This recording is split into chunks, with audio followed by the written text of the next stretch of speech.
Capricorn, welcome to your mid-May astrology and tarot reading. Let's begin with the new moon in Gemini, your 6th house. The 6th house is such an interesting house to read about karmically. There is much occurring there for you now. There is the sun moving into Gemini, there is the true node in Gemini, Venus retrograde in Gemini, Mercury, Gemini's ruler, in Gemini, and then the new moon. What's beautiful about this for you now is that the new moon is supported by your ruler, Saturn, in your 2nd house.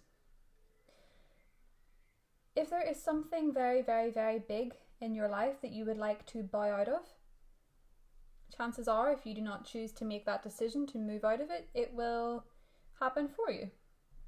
Saturn in the 2nd is very much about the vows that you've made, and where they are hurting your mental health, your emotional health, or your physical health, because the 6th house is karmically to do with dis-ease, where you feel like something is making you very uneasy. You can feel it in your body. For a lot of Capricorns, I find they suffer from chronic stomach pain more than anything else.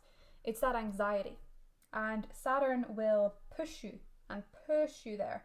And where you're feeling a stomach pain is a lot to do with where you're feeling out of sorts emotionally.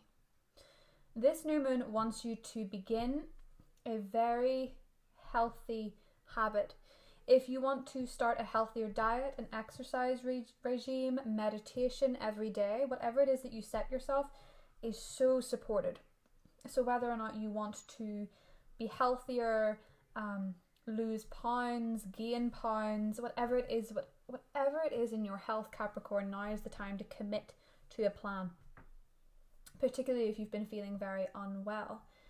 The Gemini energy, particularly when you look back to December, it's very interesting to know with this, because the full moon in Gemini in December was very intense, and for a lot of Capricorns it flared up chronic conditions. You know, it would flare up a flu, or it would flare up something that you've experienced before.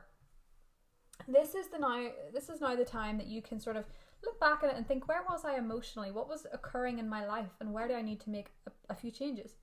The beautiful energy about the mid-month is, excuse me, my throat. For the earth signs, as soon as I started doing earth sign readings, my throat became very congested. It's almost a throat chakra energy. I understand why it's for you as well, because Saturn is in your 2nd house, which is making you feel quite restricted. 2nd house is Taurus house in the throat, so it's making you feel quite restricted there. And Mars is in Pisces, which is really pushing you to say what it is that you need to say. So the energy that's very interesting for you this month and very beneficial is May 17th, the Sun trine Jupiter. Jupiter, of course, the planet of luck and expansion, being in your sign, and the Sun being in Taurus, your creativity, your love, your romance, your pleasure. Very beautiful time for manifestation, very beautiful time for feeling the sensuous energy, for feeling very much like yourself, and for tapping into your beauty, right? Now, aside from this, the intense Gemini energy in your sector of health and your sector of habit is, of course, very intense on May 28th, when in the final degree of Gemini, Mercury, Gemini's ruler, conjuncts the North Node, right? The South Node has just left your sign. You can understand that you've gone through a lot of karmic changes. This is, again, very focused on your body. And for those of you that suffer from eating problems, a lot of this is asking you to think ahead in terms of helping yourself out before things feel uncomfortable in any way, shape, or form, and really understand where you need to bow out of some things that are very unhealthy for you. Health is your wealth, and the stars are very certain that you need to make a few changes in your day-to-day routine. As well as this, it's where work is concerned, where your vocation is concerned. If you want to start something with better financial stability, now is the time to put the wish out there. It's not the time to invest, not when Venus is in retrograde, but it's the time to get the ball rolling.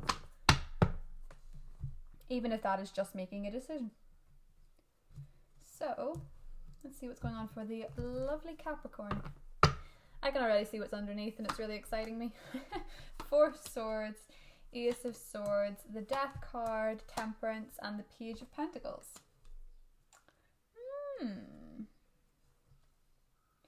Pluto. Underneath is the Ten of Cups. So to clarify the Page of Pentacles, we have the High Priestess and we have the Six of Cups. Okie dokie.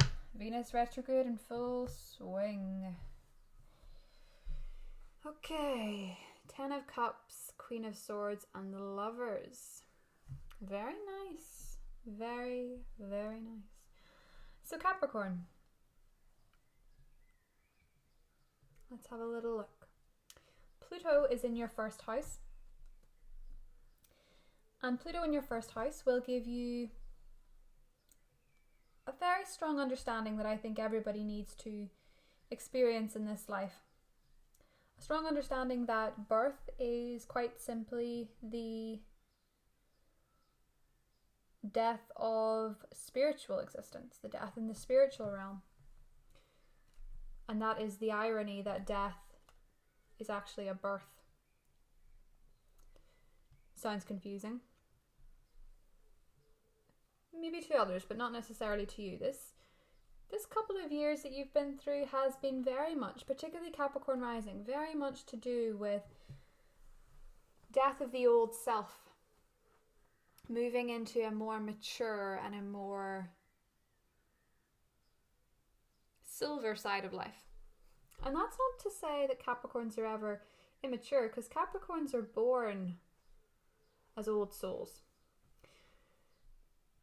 What it is that is serving you so much is Pluto.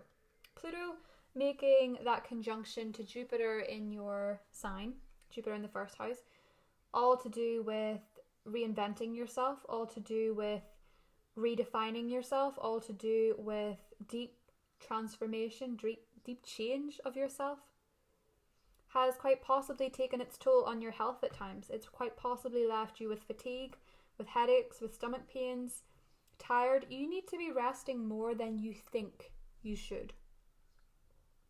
Taking time off even when you feel okay, but you sense that there's a lot on your plate.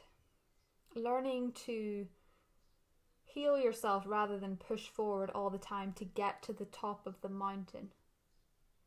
The Page of Pentacles and the Six of Cups are both energies that are very childlike and nostalgic. And the Page of Pentacles is your energy when you begin a learning process, when you begin university and you want to be on time for all the lectures. You want to have read the material that was required. Capricorns always read the material that was required. Where you want to begin learning something with a deep sincerity that it will transform your life. For those of you that have recently began a new line of work, you will know very quickly where it is out of alignment with your well-being, where you've been pushing too hard to be the ideal within that realm of work. And it's cost you time with your family, or it's cost you time with your friends. Mars in Pisces is pushing you to communicate, but it's also pushing people to communicate with you. For a lot of you, there is that Venus retrograde return of old habits, of old insecurities, but there's also a return of the person that made you feel the most insecure about yourself. The South Node being in your sign has, over the last couple years, put you in a lot of connections that were karmic, that were about those that have loved you in the past, that you've loved in the past, and often felt like soulmate connections where they were just there to teach you something and you couldn't let them go and you didn't know why. But they shattered your sense of self, as Pluto in the first can often do. They make a reappearance. What do they want? I don't think they know. But whether it's in a dream with the High Priestess, whether it's in work, whether it is through the phone, whether it's through a letter, the reappearance of this person will actually show you, Capricorn, just how far you've come. And if you're dealing with a Pisces relationship that has at times felt very immature in what it is that you wanted, I think Venus retrograde will give you the pause to understand that sincerity is actually all that you want in comparison to what has been before. If you're dealing with an air sign, an Aquarius, Libra, or a Gemini, it looks pretty nice.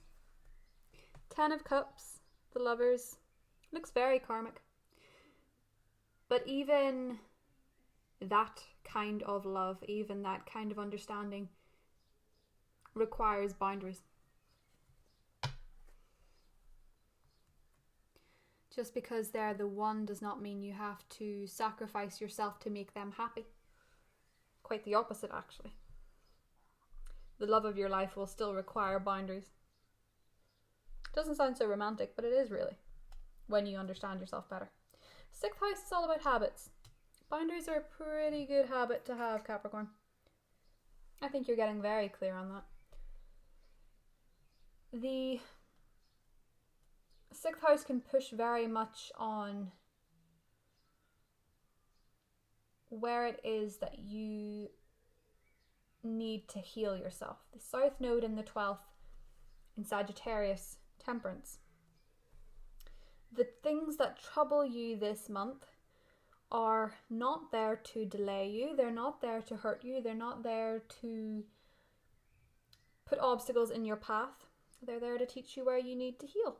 And Temperance is just like that. Temperance is the balancing of water and fire, of our emotions and our passions. And Temperance is patient. It is moderate in its approach. While Death seems so extreme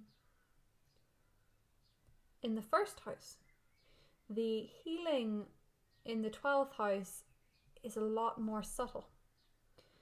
And you're being asked that just because you cannot see it directly doesn't mean it's not happening. When the South Node in Sagittarius pushes you, which it will over the next 18 months, to heal certain things with certain people and understand certain people better because they are quite simply put in your path for a reason, you'll find a lot of satisfaction and a lot of happiness. The thing about past life connections, as we see with the 6 of Cups, is that oftentimes they hurt us the most. When your South Node, for example, in your birth chart is conjunct someone's Venus and they feel like the love of your life. But in reality, they don't always last and they hurt you the most. You could forgive that energy based on the fact that they did not intend to hurt you. It was quite simply written in the stars that they had to, so that you could love yourself better. So when somebody reappears, or an old problem in your current relationship reappears, because some do last, be patient and be understanding. I think for a lot of you, there's a Pisces in your past that was a big factor. Or it could be a Pisces in your current life. It could be a Scorpio. It could be a Sagittarius. It could be anybody. The point of it is that you need to understand them better, and in understanding themselves better, you understand their shadow self. As the High Priestess is the gatekeeper, but she understands the light and the dark. Pluto in the 1st would like you to get a little bit more in touch with your dark side. Gemini season would like you to understand that the feelings of disease in your body are trying to tell you that something is wrong. whether it's wrong physically or whether it's wrong emotionally, a lot of you would benefit from distant Reiki healing if you can find it. A lot of you would benefit from looking into the chakras, because I think for a lot of you, your throat chakra with Mars and Pisces is going to flare up, and you're going to find yourself choking on your words a bit. You're going to find sore throat issues, and you'll be relieved whenever the past offers you an opportunity to say the thing you wish you'd said before. So Capricorn, I love you very much. I will see you in the June readings. Take care. Bye.